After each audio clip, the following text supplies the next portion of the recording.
Chapitre 32. Le 13 août, on se réveilla de bon matin. Il s'agissait d'inaugurer un nouveau genre de locomotion rapide et peu fatigant. Un mât fait de deux bâtons jumelés, une vergue formée d'un troisième, une voile empruntée à nos couvertures composaient le gréement du radeau. Les cordes ne manquaient pas, le tout était solide. À 6 heures, le professeur donna le signal d'embarquer. Les vivres, les bagages, les instruments, les armes et une notable quantité d'eau recueillie dans les rochers se trouvaient en place. Hans avait installé un gouvernail qui lui permettait de diriger son appareil flottant. Il se mit à la barre. Je détachai l'amarre qui nous retenait au rivage, la voile fut orientée et nous débordâmes rapidement. Au moment de quitter le petit port, mon oncle, qui tenait à sa nomenclature géographique, voulut lui donner un nom, le mien entre autres. Ma foi, dis-je, j'en ai un autre à vous proposer. Lequel? Le nom de Graüben. Port Graüben. Cela fera très bien sur la carte. Va, pour Port Graüben. Et voilà comment le souvenir de ma chère Virlandaise se rattacha à notre aventureuse expédition. La brise soufflait du nord-est. Nous filions vent arrière avec une extrême rapidité. Les couches très denses de l'atmosphère avaient une poussée considérable et agissaient sur la voile comme un puissant ventilateur. Au bout d'une heure, mon oncle avait pu estimer assez exactement notre vitesse. Si nous continuons à marcher ainsi, dit-il, nous ferons au moins 30 lieues par 24 heures, et nous ne tarderons pas à reconnaître les rivages opposés. Je ne répondis pas, et j'allais prendre place à l'avant du radeau. Déjà la côte septentrionale s'abaissait à l'horizon.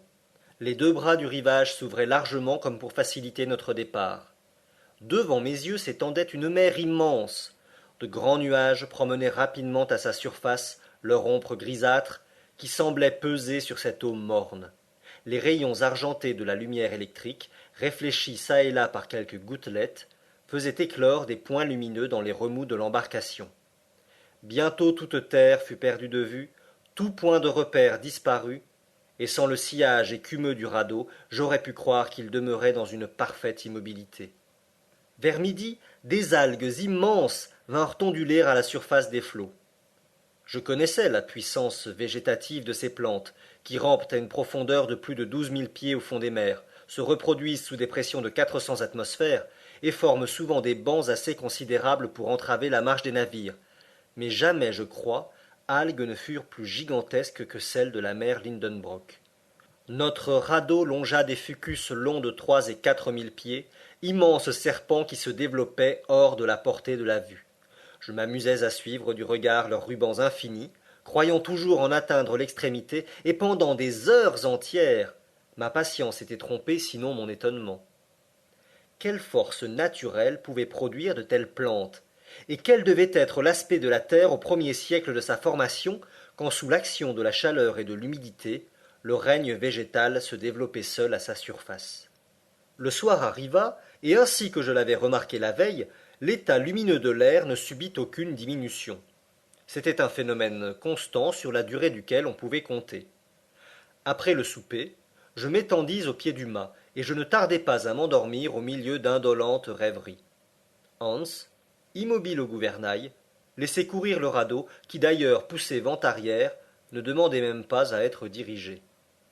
Depuis notre départ de Port Graüben, le professeur Lindenbrock m'avait chargé de tenir le journal de bord, de noter les moindres observations, de consigner les phénomènes intéressants, la direction du vent, la vitesse acquise, le chemin parcouru, en un mot, tous les incidents de cette étrange navigation. Je me bornerai donc à reproduire ici ces notes quotidiennes, écrites pour ainsi dire sous la dictée des événements, afin de donner un récit plus exact de notre traversée. Vendredi 14 août. Brise égale, du nord-ouest. Le radeau marche avec rapidité et en ligne droite. La côte reste à 30 lieues sous le vent. Rien à l'horizon. L'intensité de la lumière ne varie pas. Beau temps, c'est-à-dire que les nuages sont fort élevés, peu épais et baignés dans une atmosphère blanche comme il serait de l'argent en fusion. Thermomètre, plus 32 degrés centigrades. À midi, Hans prépare un hameçon à l'extrémité d'une corde. Il l'amorce avec un petit morceau de viande et le jette à la mer. Pendant 2 heures, il ne prend rien. Ces eaux sont donc inhabitées? Non. Une secousse se produit. Hans tire sa ligne et ramène un poisson qui se débat vigoureusement. Un poisson! S'écrie mon oncle. C'est un esturgeon, m'écriai-je à mon tour. Un esturgeon de petite taille. Le professeur regarde attentivement l'animal et ne partage pas mon opinion. Ce poisson a la tête plate, arrondie et la partie antérieure du corps couverte de plaques osseuses. Sa bouche est privée de dents. Des nageoires pectorales assez développées sont ajustées à son corps dépourvu de queue. Cet animal appartient bien à un ordre où les naturalistes ont classé l'esturgeon, mais il en diffère par des côtés assez essentiels. Mon oncle ne s'y trompe pas car après un assez court examen, il dit « Ce poisson appartient à une famille éteinte depuis des siècles et dont on retrouve seulement les traces fossiles dans le terrain dévonien. » Comment, dis-je? Nous aurions pu prendre vivant un de ces habitants des mers primitives? Oui, répond le professeur en continuant ses observations. Et tu vois que ces poissons fossiles n'ont aucune identité avec les espèces actuelles. Or, tenir un de ces êtres vivants, c'est un véritable bonheur de naturaliste.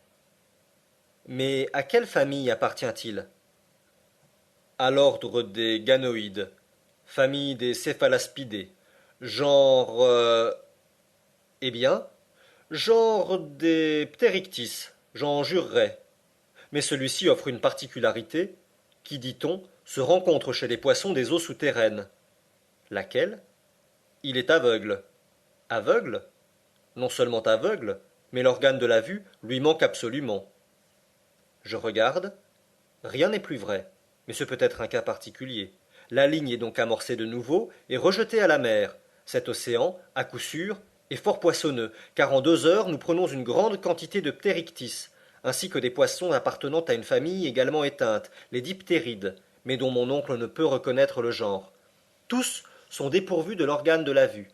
Cette pêche inespérée renouvelle avantageusement nos provisions. Ainsi donc, cela paraît constant. Cette mer ne renferme que des espèces fossiles, dans lesquelles les poissons comme les reptiles sont d'autant plus parfaits que leur création est plus ancienne. Peut-être rencontrerons-nous quelques-uns de ces sauriens que la science a su refaire avec un bout d'ossement ou de cartilage. Je prends la lunette et j'examine la mer. Elle est déserte. Sans doute, nous sommes encore trop rapprochés des côtes. Je regarde dans les airs. Pourquoi quelques-uns de ces oiseaux reconstruits par l'immortel Cuvier ne battraient-ils pas de leurs ailes ces lourdes couches atmosphériques? Les poissons leur fourniraient une suffisante nourriture. J'observe l'espace. Mais les airs sont inhabités, comme les rivages. Cependant mon imagination m'emporte dans les merveilleuses hypothèses de la paléontologie. Je rêve tout éveillé.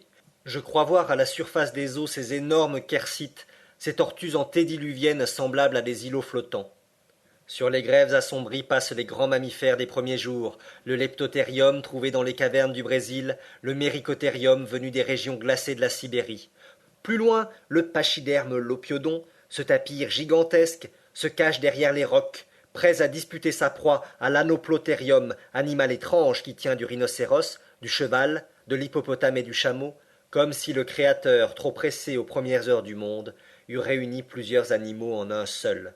Le mastodonte géant fait tournoyer sa trompe et broie sous ses défenses les rochers du rivage, tandis que le mégathérium, arc-bouté sur ses énormes pattes, fouille la terre en éveillant par ses rugissements l'écho des granits sonores. Plus haut, le protopithèque, le premier singe apparu à la surface du globe, gravit les cimes ardues. Plus haut encore, le ptérodactyle à la main ailée glisse comme une large chauve-souris sur l'air comprimé. Enfin, dans les dernières couches, des oiseaux immenses, plus puissants que le casoar, plus grands que l'autruche, déploient leurs vastes ailes et vont donner de la tête contre la paroi de la voûte granitique. Tout ce monde fossile renaît dans mon imagination. Je me reporte aux époques bibliques de la création, bien avant la naissance de l'homme, lorsque la terre incomplète ne pouvait lui suffire encore.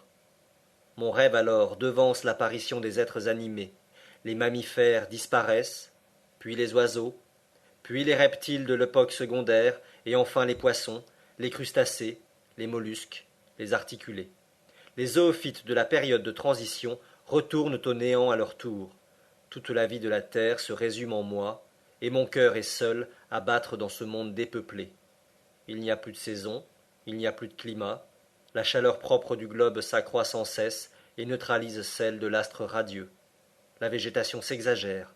Je passe comme une ombre au milieu des fougères arborescentes, foulant de mon pas incertain les marnes irisées et les grès bigarrés du sol.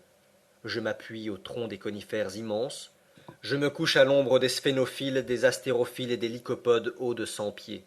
Les siècles s'écoulent comme des jours. Je remonte la série des transformations terrestres. Les plantes disparaissent, les roches granitiques perdent leur pureté, l'état liquide va remplacer l'état solide sous l'action d'une chaleur plus intense, les eaux courent à la surface du globe, elles bouillonnent, elles se volatilisent, les vapeurs enveloppent la terre qui peu à peu ne forme plus qu'une masse gazeuse portée au rouge blanc, grosse comme le soleil et brillante comme lui. Au centre de cette nébuleuse 1400 000 fois plus considérable que ce globe qu'elle va former un jour, je suis entraîné dans les espaces planétaires, mon corps se subtilise, se sublime à son tour et se mélange comme un atome impondérable à ces immenses vapeurs qui tracent dans l'infini leur orbite enflammée. Quel rêve! Où m'emporte-t-il? Ma main fiévreuse en jette sur le papier les étranges détails. J'ai tout oublié, le professeur et le guide et le radeau. Une hallucination s'est emparée de mon esprit. Qu'as-tu? Dit mon oncle. Mes yeux, tout ouverts, se fixent sur lui sans le voir. Prends garde, Axel, tu vas tomber à la mer. En même temps, je me sens saisir vigoureusement par la main de Hans. Sans lui, sous l'empire de mon rêve, je me précipitais dans les flots. Est-ce qu'il devient fou? S'écria le professeur. Qu'y a-t-il? Dis-je enfin, revenant à moi. Es-tu malade? Non, j'ai eu un moment d'hallucination, mais il est passé. Tout va bien d'ailleurs? Oui, bonne brise, belle mer. Nous filons rapidement. Et si mon estime ne m'a pas trompé, nous ne pouvons tarder à atterrir. À ces paroles, je me lève. Je consulte l'horizon, mais la ligne d'eau se confond toujours avec la ligne des nuages.